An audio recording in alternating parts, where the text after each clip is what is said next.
I want you to understand the word ibadah in Arabic, or ubudiyya, the masdar. It includes two things. If I translate them as one of those two things, it's incomplete.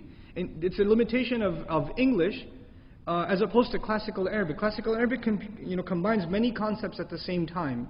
And so if we just look at a partial translation or partial meaning of the concept, there's confusion left in the mind. The two terms that completely or comprehensively cover all aspects of ibadah or ubudiyah are two things. Those are worship and slavery. They're two terms, worship and slavery. A lot of times we either take worship or we take slavery, but they're two separate things in English, but they're combined in Arabic into the word ibadah and ubudiyah. So when the messenger says, la aAAbudu, ma taAAbudoon, it doesn't just mean I will not worship. Also, I will not be enslaved to. I will not become a slave of. Very briefly, I'll remind you of the difference between worship and slavery.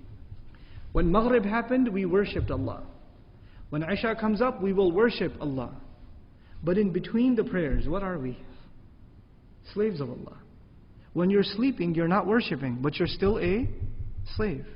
When you wake up, when you're driving to work, brushing your teeth, eating your breakfast, parking your car, even if you're not reciting Quran or you're not doing an act of worship, you are still what?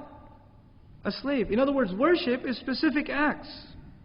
The act of fasting, the act of praying, the act of making hajj, the act of reciting Quran, the act of giving sadaqah, these are acts of worship. But a slave is a slave all the time, whether he does those acts or not. This concept is very powerful. It means we are to live according to how Allah wants us to live, not just in Jum'ah during the khutbah and when the salah is going on. We are enslaved to Allah in between the prayers too. حافظوا على الصلوات والصلاة الوسطى. And Salat al-Wusta, some commentary says it's between the prayers. Be connected to Allah too. You know what happens a lot of times? People worship Allah, but they still don't act like His slave. Somebody owns a liquor store, comes to the salah for 5 times. He worships Allah, but he's clearly not acting like what? A slave. He's not obeying Allah. And sometimes, because we have these partial English definitions, you know what happens? We think to ourselves, hey, at least I worship Him.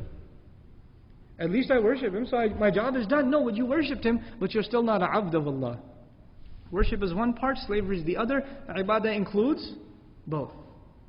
Now the Arabs, they had 2 problems. There are 2 problems.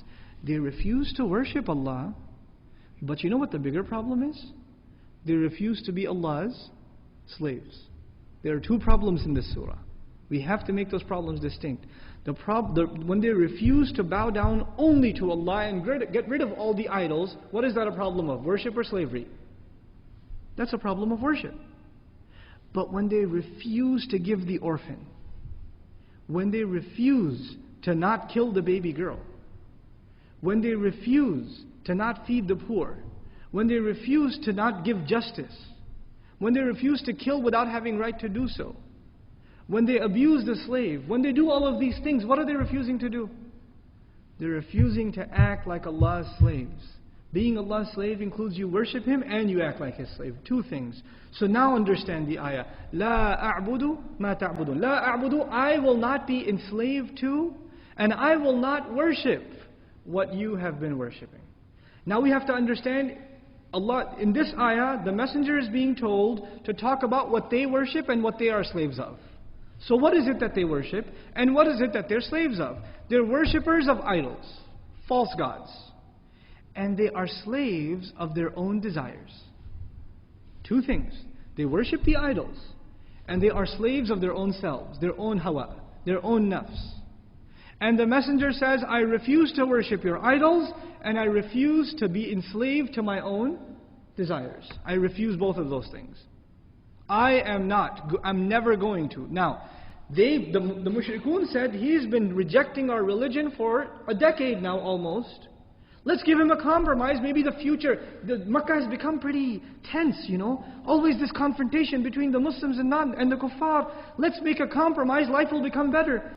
we're willing to accept your religion for a year, and you accept our religion the next year. And then we'll come back to yours this next year, and we'll all share, in other words, we all share Islam for a season, then we'll all share shirk for a season. And if we compromise, things will get better. There won't be any tension in Makkah anymore. So our future will be better. La a'budu, according to most grammarians, the la on the mudari' actually more than present illustrates the future. In other words, the messenger says, don't have your hopes up. I am not going to. It's never going to happen. I will never, if you're thinking the future is going to be softer on you, I will never worship, and I will refuse to be enslaved to whatever you worship and you are enslaved to. That is never going to happen. Get that out of your head.